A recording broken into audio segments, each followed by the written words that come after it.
Donc, j'ai fait passer quelques vidéos pour le moment sur les polonaises, la polonaise héroïque de Chopin, le Nocturne opus 55 numéro 1, le deuxième scherzo en si bémol mineur, et alors sur l'étude révolutionnaire. Parce qu'en fait, ce sont les 4 morceaux que vont défendre les élèves au Collège Saint-Benoît de Maretsou au mois de mai. Alors je rappelle que c'est un collège où ce sont des élèves qui arrivent vers 11 ans, qui en ressortent à 18 ans, et tous ceux qui sont inscrits au piano, même les petits, comme on les appelle entre guillemets, de 11 ans, et qui n'ont jamais fait de piano, tentent un morceau selon leur main, évidemment, de Chopin. Jusqu'à présent, je pense que c'est la 5e année que nous avons pu faire, parce que pendant le Covid, on n'a pu rien faire du concours Chopin, mais tout le monde réussit. Parce que Chopin était professeur, faut pas l'oublier, et donc j'aime bien de donner un Chopin à mes élèves parce que je peux tout voir dans Chopin. L'expression, la technique, la théorie, c'est complet. Il fait des références constantes aux arpèges, aux gammes, aux trilles, et donc il a une écriture minutieuse. Il est romantique, donc il parle à leur cœur, et donc je trouve que c'est le professeur idéal. Moi je me cache derrière lui, et donc voilà. Donc, quels sont les pièges? D'abord, je dis que voilà, je ne suis pas une, ce que je pourrais dire, comme beaucoup de monde, j'arrive à jouer du piano en travaillant énormément et en essayant de comprendre l'œuvre. Donc je fais passer avant l'analyse de l'œuvre selon le contexte chronologique et aussi le tempérament du compositeur, ce qu'il a vécu et qu'il a transformé au fil du temps. Souvent, un compositeur a plusieurs périodes. Ici, Chopin, il est très compact dans sa manière d'aborder les œuvres. C'est un poète, c'est un grand littéraire. Ce n'est pas pour rien qu'il a vécu près de 10 ans avec l'écrivain français George Sand. En fait, il est littéraire dans l'âme. Il avait une ascendance française par son papa et polonaise par sa maman. Et son père était professeur dans un collège à Varsovie de littérature. Et donc, on sent que ça l'a imprégné. Alors, donc je peux dire que Chopin n'est pas difficile. Même son fameux impromptu, même sa révolutionnaire, même ses sonettes, ne sont pas difficiles si on prend le temps de les analyser et de les travailler par petites séquences. Et de ne pas s'occuper plus d'une main que de l'autre. Donc Chopin était un littéraire, mais un amoureux du chant aussi. Donc les deux rôles de la main ne sont pas le rôle mineur et majeur d'une main par rapport à l'autre. Ce sont deux rôles prépondérants. Et donc, il faut être musical dans les deux mains. Mais dans ces deux rôles prépondérants, il y a une complémentarité, c'est qu'il y a une main qui se charge du décor historique ou du décor géographique ou du décor psychologique de l'œuvre. Et une autre main qui sert de littérature et qui nous parle, soit qui nous parle dans un récit, mais c'est un récit intérieur qui se fait à lui-même. Et donc, il passe dans ce récit par des souvenirs, par ce qu'il subit dans le présent et par ce qu'il espère de l'avenir. C'est vraiment passionnant, et donc il faut repérer tous ces rôles et toutes ces fonctions dans Chopin. Maintenant, il y a des écueils dans la révolutionnaire. Et il faut quand même bien comprendre. Bon, une grande main aura évidemment beaucoup plus facile à aborder cette œuvre qu'une petite main. Mais Chopin n'avait quand même pas une main de géant. Il avait une main légèrement plus grande que la mienne, par exemple. On peut en voir des morphologies en cherchant sur Internet. Il n'avait pas un style agressif dans sa manière de jouer, ni virtuose. Il avait horreur de la virtuosité. Il voulait s'exprimer, c'est tout. Bon, alors, les 3 premiers accords, ce sont des renversements, où le sol est important. Donc, on a affaire à un sol qui va se déplacer. Alors, tantôt, on va le prendre, et le Fa va compléter le sol dans une seconde. Je rappelle qu'une seconde est toujours dissonante. Et donc, quand elle est en harmonie avec d'autres sons, vous avez à ce moment-là une rondeur qui s'ajoute. Et donc, le premier est un peu compliqué. On part de Si, après on ira à Ré et on terminera par Fa. Dans le Si, on a donc 3 doigts médians, qui est Si, Ré, Fa, Sol. Après le Ré passe en tête, donc on va devoir changer les doigts sur le Fa, Sol. Et puis après, le Fa passe en tête et on peut le prendre au pouce. Donc ça veut dire que le pouce est englobé les 2 sons. Voilà. Vous aurez beaucoup plus de puissance ainsi qu'en prenant le 2 et en vous écartelant pour atteindre le Fa. Donc je vous conseille de prendre le pouce. Et ça, vous devez voir cette logique-là avant de commencer l'œuvre pour ne pas trop hésiter à faire. Vous commencez comme ça, Si, Ré, Fa, et puis vous faites Si, Fa, Sol.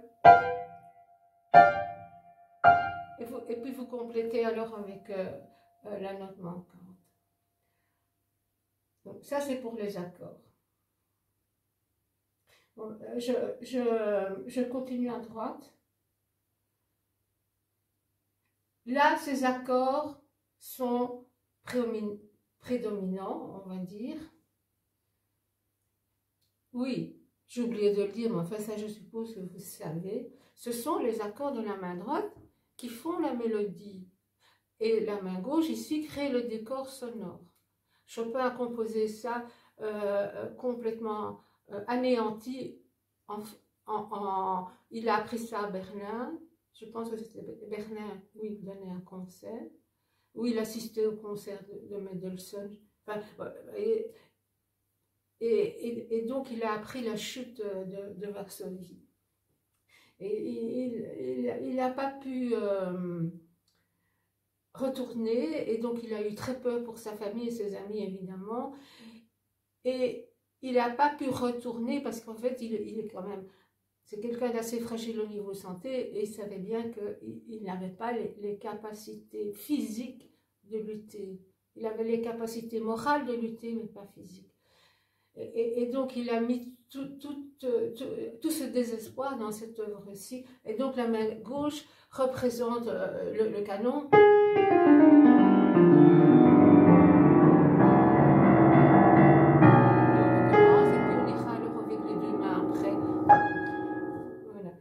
Donc là, il n'y a aucun problème de faire correspondre les mains ensemble, sauf au dernier groupe de double croche de la deuxième mesure. Il faut bien voir que le La bémol sera avec le Do. Et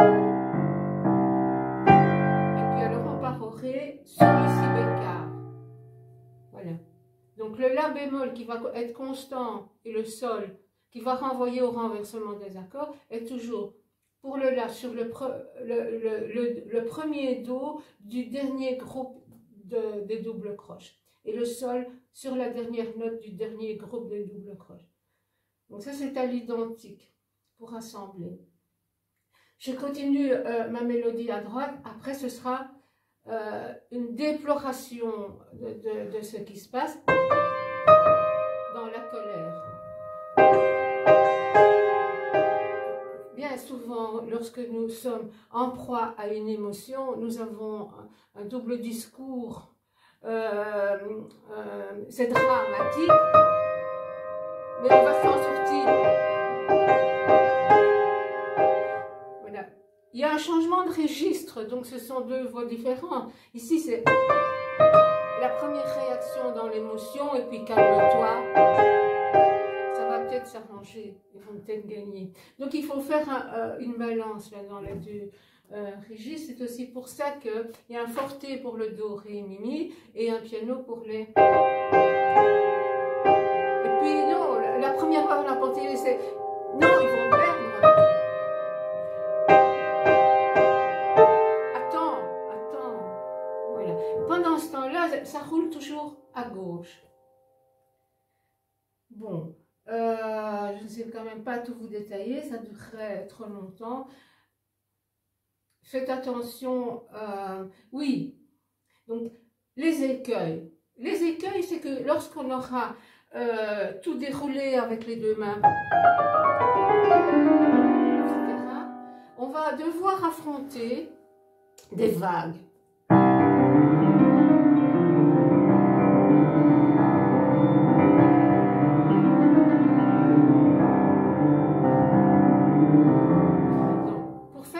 Là. D'abord, il faut bien repérer que la grande est avant les deux petites. Moi, je fais tout au 4 sur le ré. Chopin a vraiment fort insisté sur le 4e doigt dans plein d'études. C'est un doigt qui facilement délègue au 3. Dans les arpèges, on nous oblige académiquement à mettre le 4 sur la première tierce. C'est quand même le 3 qui est plus à l'aise dedans. Et devenu connu, on délègue toujours au 3 ce que le 4 n'a pas envie de faire. Mais en travaillant beaucoup le 4 dans Chopin, on se rend compte que ça propulse la main beaucoup plus loin, qu'il y a une plus grande souplesse dans le poignet. Donc moi, je vous invite à toujours mettre le 4. En faisant fort attention à ça. Vous aurez plus facile de savoir que vous allez mettre le thème sur le 4, sur le ré. Hein. Alors, le thème rentre sur la deuxième des petites phrases. Donc, voici ma grande phrase. Première petite. Et sur le ré, je rentre le thème. Alors, la contre-voix qui dit non, ça va s'arranger, elle se met sur les sols.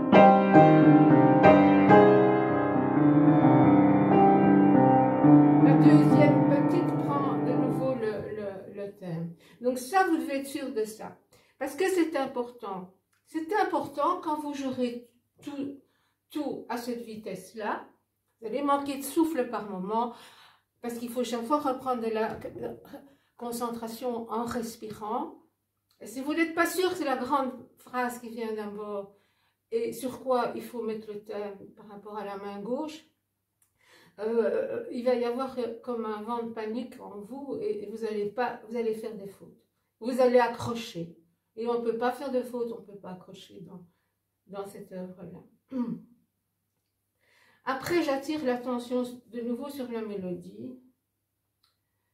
Alors, dans cette œuvre-ci, comme la mélodie est en accord, on peut prendre des points de repère assez facilement grâce au renversement.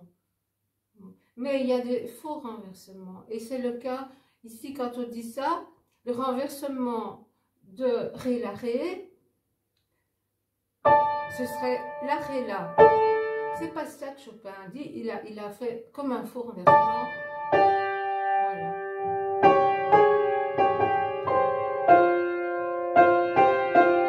Et attention ici,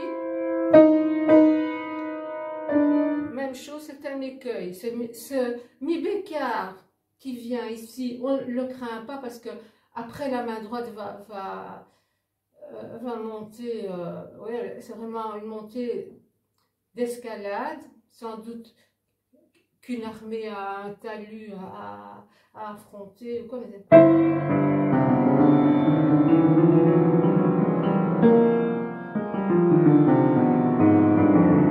après, c'est dont je vous parlais, ça doit être la grande phrase, il faut avoir le souffle pour la monter. Bon, alors,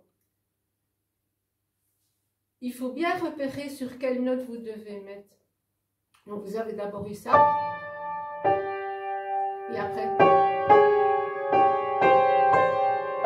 je vous montre sur quoi ça doit passer. Ici, on a si, si, la, sol qui monte à fond le chromatisme. Qu'est-ce que ceci va faire?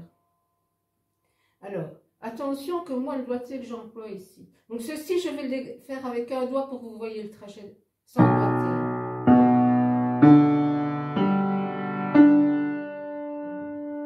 Alors, je dois un petit hommage en passant.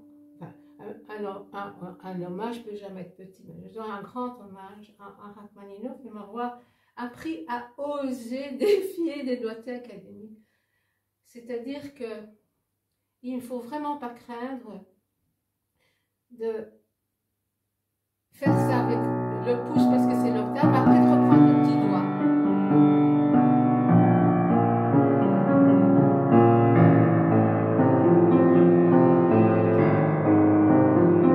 Je vais moi vu, vous voyez bien. Alors ça c'est quelque chose que par exemple, je ne sais pas si maintenant on l'enseigne dans les académies, je ne pense pas. Pas au niveau secondaire en fait. Ça c'est quelque chose qui vous donne un blanc-seing pour ne pas accrocher les touches, de réemployer le petit doigt. Et vous ne devez pas faire de rotation. Une rotation de poignet, ça coupe la phrase et c'est assez difficile à gagner en vitesse. Donc ici,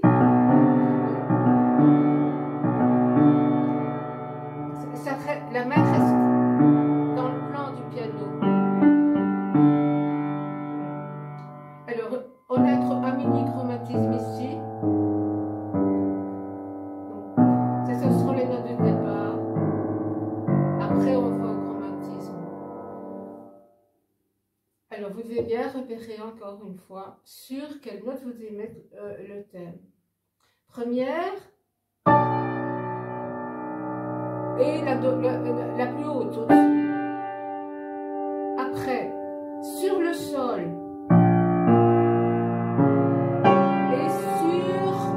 et le la sur ré bémol. Et après, sur la dernière. Et attention. Pour le la bécard, c'est plus le ré bémol, hein, c'est le do. Oui. Et là aussi, il faut faire attention. Donc on a deux là, le la bécard et le la bémol. Sur le la bécard, qu'est-ce que je dois dire? Sur le la bécard, je dis ça. Et sur le do, je mets le do. Fa. Ce qui n'est pas le cas du la bémol. Et je n'ai rien en descendant. Au la bémol, je redis le fa. Et sur le fa, je change l'accord. Et sur la dernière, maintenant, j'ai mon mini chromatisme. C'est bien mi B4. Ça, il faut vraiment ancrer dans le cerveau que le premier mi est B4. Après, on aura un mi bémol et on mettra un si bécard, ré.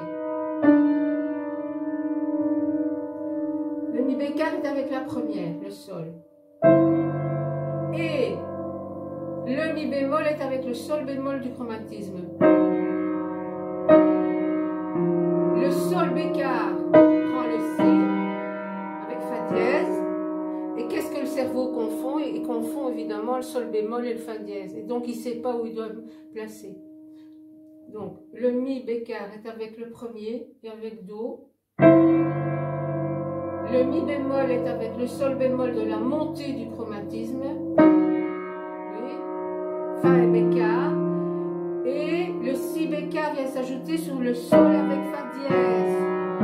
Et le ré, après je dévale. Le mi bémol.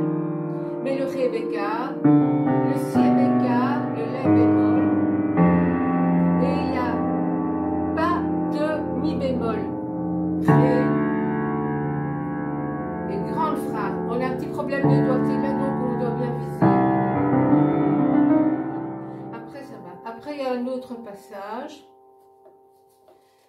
Mais je vais faire plusieurs vidéos pour qu'elles ne soient pas trop longues.